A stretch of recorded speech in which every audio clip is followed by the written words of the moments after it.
오늘은 의인의 기도라는 제목으로 우리 하나님 말씀 함께 나누도록 하겠습니다.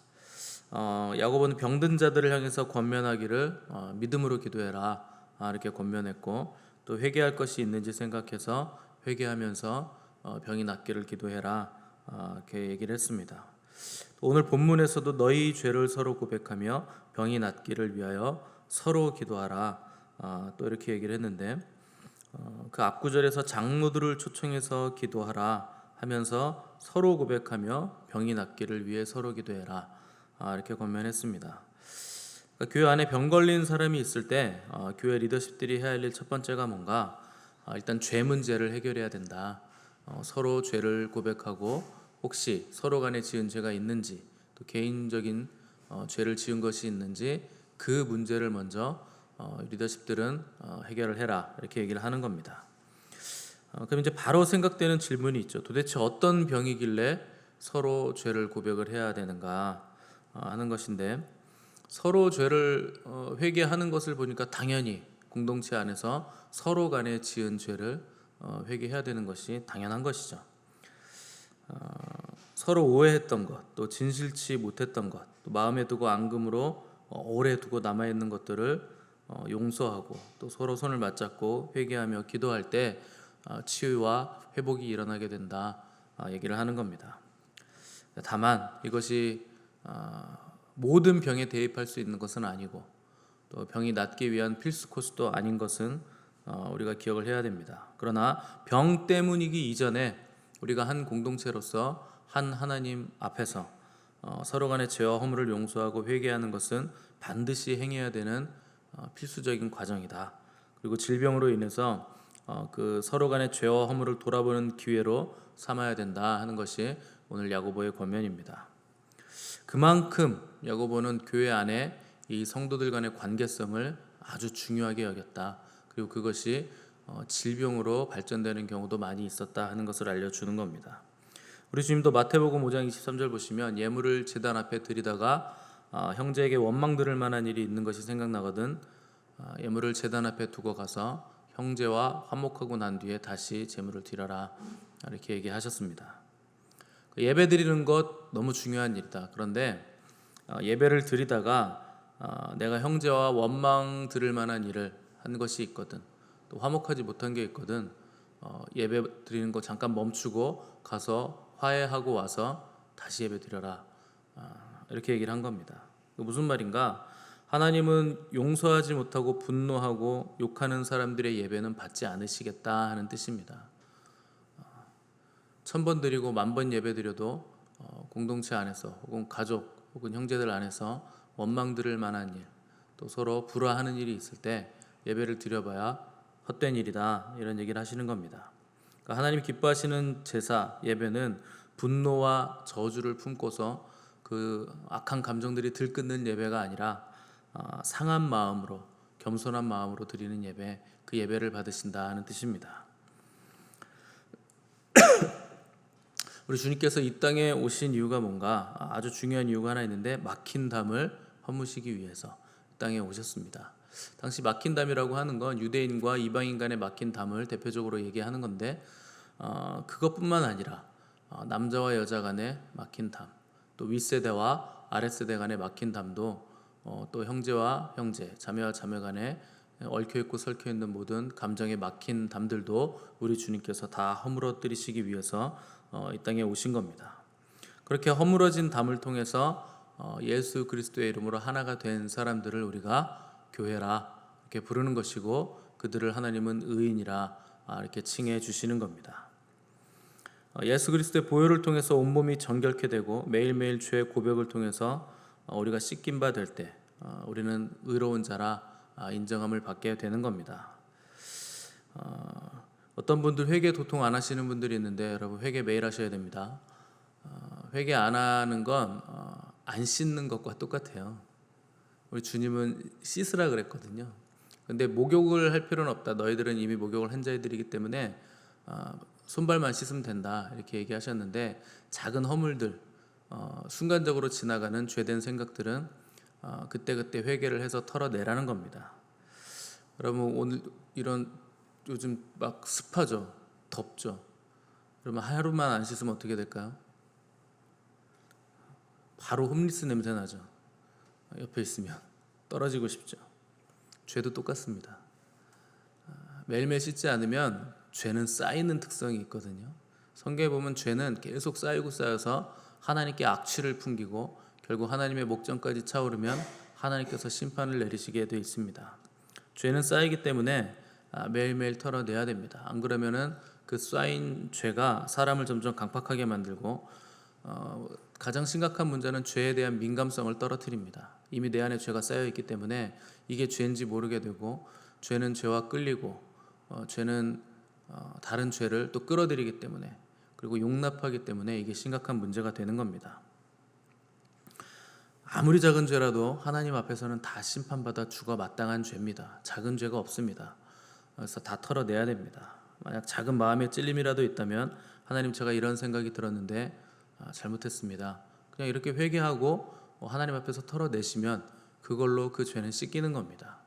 그러니까 이렇게 하면 그냥 간단하게 씻길 수 있는 죄들을 여러분 한 3년 회개 안 하고 쌓아둬 보십시오. 내가 무슨 죄를 지었는지 생각도 안 나요. 나중에는. 그러면 회개하기 굉장히 어려워집니다. 그래서 죄는 매일매일 털어내야 되고 매일매일 우리는 씻김을 받아야 됩니다. 그러면 여러분들의 영혼이 아주 깃털처럼 가벼워지고 하나님 계신 높은 곳으로 상승하는 것을 여러분들이 경험을 하게 되실 겁니다. 그것이 바로 의인의 삶이고 그게 바로 하나님과 동행하는 삶이라 하는 겁니다. 어떻게 죄를 품고서 하나님과 동행할 수가 있습니까?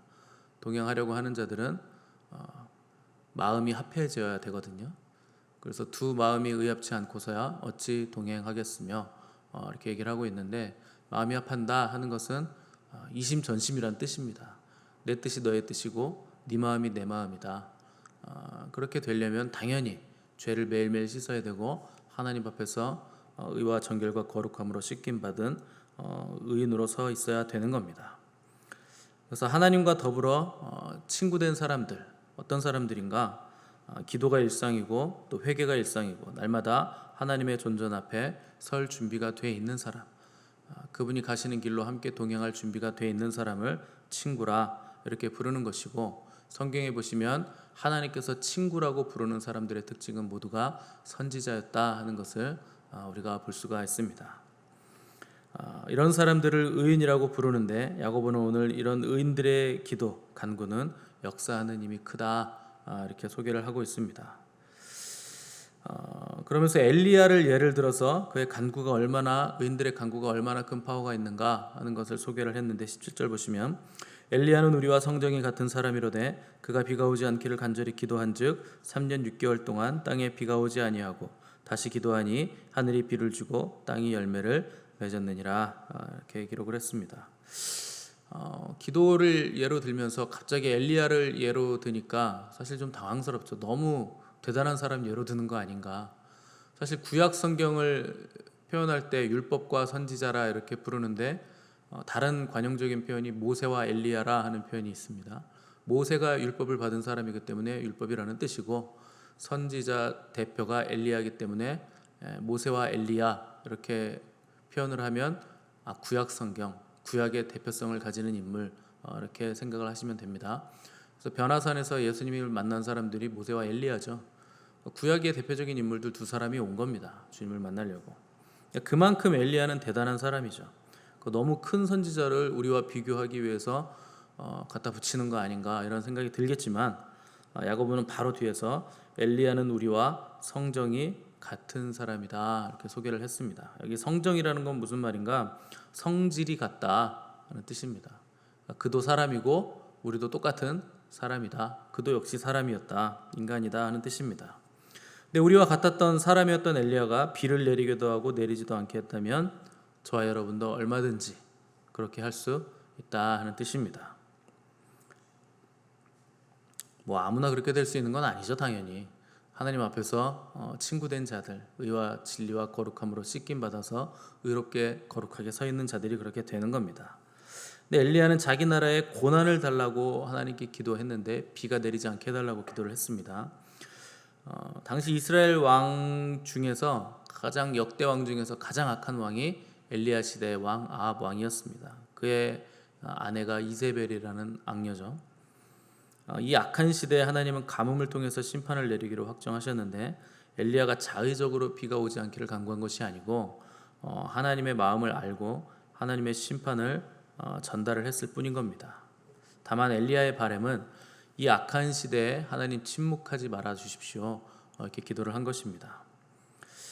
하나님을 섬기는 것이 아니라 바알과 아세라를 섬기는 이 우상 숭배가 온 나라 안에서 판치고 있는 가장 악했던 시대, 이 아합 왕 시대에 엘리야는 하나님 그냥 보고 계시지 말아 주십시오, 비를 끊어 주십시오, 이렇게 간구를 한 겁니다. 그러면 바알과 아세라를 섬기는 이스라엘 백성들에게 왜 하나님의 심판은 비를 멈추는 것인가? 원래 바알과 아세라가요, 비하고 관계 있는 신들입니다. 아세라는 풍요와 다산의 신이고 바알은 천둥과 뇌우, 번개, 또 비의 신입니다. 그래서 바알과 아세라가 비를 내리게 하고 곡식을 풍요롭게 만들어준다 하는 것이 당시에 바알과 아세라 숭배 사상이기 때문에 이스라엘 사람들이 지금 바알과 아세라도 섬기고 하나님도 섬기고 동시에 섬기고 있었거든요. 근데 이스라엘 지역은 이미 말씀드린 대로 철저하게 하나님께서 내려주시는 비, 그 늦은 비와 이른 비가 있어야 곡식들이 열매를 맺고 또 과실들도 풍성하게 맺히는, 하나님만 의지하면서 살아갈 수밖에 없는 나라가 바로 그 땅입니다. 생존을 위해서 이 농작물과 열매들이 맺혀지려면 하나님을 의지해야지 이게 풍성하게 열리거든요. 그런데 하나님도 섬기고 동시에 바알과 아세라도 같이 숭배하니까 하나님의 진노를 촉발시킬 것이고, 결국 하나님이 비를 그치셔서 젖과 꿀이 흘러야 할 땅이 이 죽음의 땅으로, 광야와 사막으로 변해서 과실이 없는 땅으로 지금 변하게 된 겁니다. 이른 비나 늦은 비 한 번만 제대로 내리지 않아도 1년 농사 망치는 겁니다. 그러면 1년 동안 먹을 게 없는 거예요. 근데 엘리야가 3년 반 동안 비를 내리지 않게 기도했기 때문에 최소 4년 동안 지금 이스라엘 사람들은 먹을 게 없는 겁니다. 그냥 지금 난리가 난 거죠. 왜 이렇게 한 건가? 하나님께서 비를 내리지 않으셨다. 왜? 너희들이 우상 숭배를 했기 때문에. 바알과 아세라, 그들이 비를 내리고 그들이 열매를, 곡식을 풍요롭게 해준다는 것을 너희들이 믿었기 때문에 하나님께서 그들이 아무 능력이 없고 내가 너희의 하나님이라 하는 것을 보여주시기 위해서 비를 내리지 않으셨다 하는 겁니다. 의인의 기도란 이런 겁니다. 우리는요, 뭐든지 그냥 사람들 생각에, 내 생각에 잘 되는 것을 좋은 것이라 생각하고 그렇게 기도합니다. 언제나 풍년이면 좋겠고, 언제나 경제가 호황이면 좋겠고, 언제나 우리의 몸은 건강했으면 좋겠고, 언제나 가정의 물질은 넘쳐났으면 좋겠죠. 근데 여러분, 그게 의로운 걸까요? 의로움과는 전혀 그게 상관이 없는 겁니다. 그건 평안이 아니고 편안을 추구하는 거죠. 기쁨이 아니고 재미와 웃음을 추구하는 거죠. 하나님은 그렇게 일하시지 않습니다. 의인의 기도란 악한 세대, 죄악이 관영한 시대에 하나님께로 멀리 떨어졌던 사람들이 하나님께 돌아올 수만 있다면 가뭄을 내려달라고 기도할 수도 있는 것이고, 전쟁이 있게 해달라고도 기도할 수 있는 것이 바로 의인의 기도입니다. 예전에 제가 친구랑 대화하는데 제가 이 나라를 보면서 전쟁이라도 일어나야 이 기독교인들이 정신을 차리지 않을까 얘기를 했더니 친구가 펄쩍 뛰더라고요. 자기는 애가 많으니까 그런 것 같은데 자기 자녀들이 전쟁이 나면 어떻게 하냐, 그리고 전쟁은 절대 안 된다, 무조건 평화가 좋은 거다, 그렇게 얘기하길래 그래, 너 잘났다, 그냥 그러고 제가 얘기를 안 했는데, 여러분, 무조건 평화가 좋을까요? 뭘 모르는 겁니다. 우리가 구하는 것은 우리 육신의 평안이 아니고, 비가 오지 않기를 구하는 게 쉽습니까? 비가 내리게 해달라고 구하는 게 쉽습니까? 둘 중에 어느 게 쉬울 것 같으세요? 비 내리게 해달라고 하는 게 훨씬 쉽죠. 이런 말이 있어요. 인디안들이 기후제를 지나면 반드시 비가 온다. 100% 비 옵니다. 인디안들 기후제 지내면. 신기하게. 왜 그런 줄 아세요? 비 올 때까지 기후제 지내거든요. 100% 비 와요. 언젠가는 비가 올 거 아닙니까? 비 오게 해달라고 하는 게 훨씬 쉽죠, 상식적으로. 근데 비가 오지 않도록 기도했더니 정말 3년 반 동안 비가 안 왔다 하는 것은 하나님께서 진짜 역사하셨다, 하는 강력한 증거를 보여주는 겁니다. 그리고 바알과 아세라가 아무 능력이 없다 하는 것을 보여주는 거죠. 의인의 기도가 이런 겁니다. 기도는 나의 뜻을 관철시키는 것이 아니라 하나님의 뜻을 구하는 겁니다. 오늘 야고보는 병든 자들에게도 같은 원리가 적용돼야 된다. 의인의 기도는 역사하는 힘이 많다 하면서 의인의 기도를 들고 있습니다. 우리 생각에 병든 자들을 위해서 하는 의인의 기도란 빨리 쾌유되게 해주세요, 빨리 낫게 해주세요 라고 기도해야 될 것 같은데, 여러분, 그게 의인의 기도가 아닙니다. 이 병을 통해서 하나님이 하실 일, 그 일을 하나님께서 행해 주십시오. 하나님의 뜻이 세워지게 해 주십시오. 그렇게 기도해야 되는 겁니다. 그리고 하나님이 하실 일이 있고 또 회개해야 될 남은 죄들이 있다면 무조건 낫게 해주세요가 아니라 이 병을 통해서 돌이키게 해주시고 회개하게 해주시고 하나님과의 관계가 다시 회복될 수 있도록 주께서 역사해 주십시오. 또 고통스럽더라도 아프더라도 그 과정을 주님께서 다 겪을 수 있도록, 그리고 주님께 돌아올 수 있도록, 그리고 믿음이 굳건해질 수 있도록 주님께서 역사해 주십시오. 이렇게 기도할 수 있는 것이 바로 의인들의 기도입니다. 병이 왔을 때 가장 좋은 태도는 그 병을 하나님의 음성으로 듣는 겁니다. 우리는 어쨌거나 몸이 고통스러우면 빨리 벗어나고 싶잖아요. 어떻게든 빨리 이 상황을 모면하고 싶고 이 병이 빨리 나았으면 좋겠고, 네, 하나님의 음성을 그 안에서 들을 수 있어야 됩니다. 그러니까 병이 오면 하나님의 음성으로 받아야 됩니다. 그게 가장 좋은 태도입니다. 왜 그런가? 건강할 때는 들리지도 않았고 보이지도 않았던 하나님이 병이 들고 나서야 들리기 시작하고 보이기 시작한다면, 그때부터 성경이 읽히기 시작하고 또 설교 말씀이 제대로 들리기 시작한다면 그 병이 저주가 아니라 그에게는 축복의 문이 된 것입니다. 사람이 말로 해서 못 알아들으면 매를 들거든요. 하나님도 마찬가지입니다. 말로 해서 안 될 때 하나님이 하시는 방법이 몸에 손을 대시는 거예요. 그래서 병을 통해서 잘못 가는 길을 돌이키게 하시고 또 잘못된 생각과 가치관을 교정해 주시는 것이 바로 하나님이 일하시는 방법입니다. 사람이 매일 하는 말이 바빠서 교회 못 가요, 시간이 없어서 기도 못 해요, 이런 사람은 하나님께서 그를 구원하시기 위해서 바쁘지 않게 만드시거든요. 그냥 계속 누워있게 만드시는 거예요. 아파가지고. 그럼 바쁘지 않죠. 여러분, 아파 누워있는데 세상에 바쁜 일이 어디 있습니까? 내가 지금 죽게 생겼는데 뭐가 바쁠까요? 시간이 없어서 안 되는 일이 어디 있습니까? 그냥 몸이 아파서 안 되는 거지. 그렇게 누워있다 보면 정말 중요한 게 뭔가, 정말 중요한 일이 뭔가 이렇게 깨달아지게 되거든요. 아프면 내 몸 건강한 것 외에는 중요한 게 하나도 없습니다. 그동안 중요하게 여겨왔던 모든 일들이 다 시시해지는 거예요. 그러면 이제 그때 번뜩 이제 생각이 들죠. 가장 중요한 것은 하나님이었구나. 여러분, 아무도 그런 병에 걸리지 않기를 저는 원합니다. 그런데 만약에 불치병에 걸려보세요. 누워서 생각을 해보십시오. 스티브 잡스도 그랬잖아요. 췌장암인가 걸려가지고 죽기 하루 전인가 이렇게 쓴 글 보니까 다 소용없다 이런 걸 쓴 것 같은데, 돈도 소용없고 명예도 다 소용없더라, 이렇게 얘기를 한 겁니다. 그게 뭐냐? 가져갈 수 있는 게 하나도 없는 거예요. 당장 내가 지금 오늘 내일 하고 있으면 다 이 땅에 있는 것들은 다 시시해지는 겁니다. 트렁크 아무리 좋은 거 있어도 거기다 짐 싸서 갈 수가 없어요. 다 놓고 가야 됩니다. 준비할 수 있는 건 딱 하나밖에 없습니다. 하나님 만날 준비, 그거밖에 없는 겁니다. 그러니까 하나님께서 전도서 12장 1절에서 너는 청년의 때에 너의 창조주를 기억하라. 곧 곤고한 날이 이르기 전에 나는 아무 낙이 없다고 할 해들이 가깝기 전에, 이렇게 했습니다.